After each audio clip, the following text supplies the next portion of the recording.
আসসালামু আলাইকুম। আমরা রেস্ট মানে নিতেই পারিনি, আসলে গ্রামে পৌঁছেই আমরা বের হয়ে গিয়েছি খাওয়া দাওয়া করে বিকেলবেলাতে।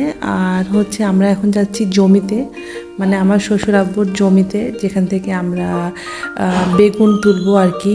আর এই যে দেখেন কতগুলো বেল ধরে আছে, মানে এখানে অনেক গাছে ফল, খাওয়ার মানুষ নাই আর কি।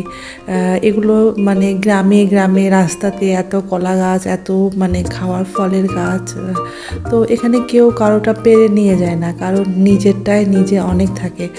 গ্রামের মেঠো পথে হাঁটতে যে কি ভালো লাগছিল, কিন্তু কখনোভাবে হাঁটা হয় না, তো মানে অভ্যেস নাই আর কি, যার জন্য একটু অস্বস্তি লাগছিল প্রথম প্রথম।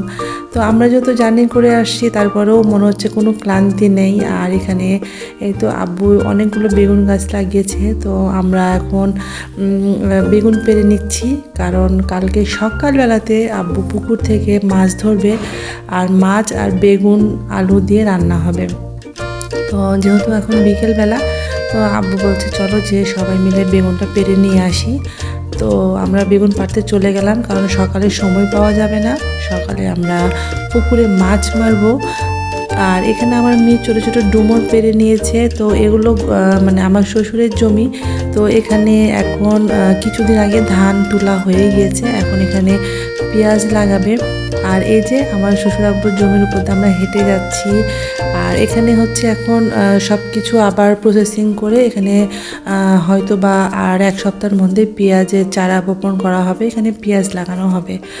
তো অনেকগুলো ধানও হয়েছে, মাশাআল্লাহ, আলহামদুলিল্লাহ। তো আমরা ধান হয়ে যাওয়ার পরে, মানে ধান তুলে নেওয়ার পরেই এসেছিলাম। আর এটা হচ্ছে আমার ছোট্ট ননদ, অনেকে হয়তো জানতে চাইবেন যে আরেকটা ছোট্ট মেয়েকে।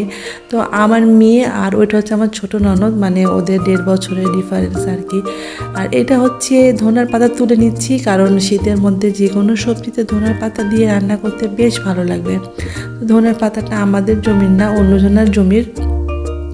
তো আমার শ্বশুর আব্বু বললো পেরে নাও, কোনো সমস্যা নাই। আর এরকম মানে জমি থেকে জিনিস পেরে পেরে তুলতে যে কী মজা লাগে, এটা আমার খুবই বেশি ভালো লাগে।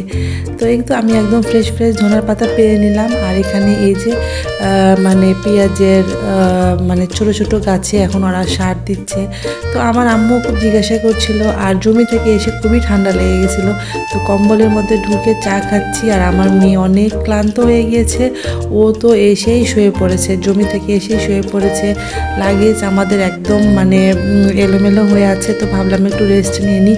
তো সবাই ভালো থাকবেন, সুস্থ থাকবেন, আল্লাহ হাফেজ।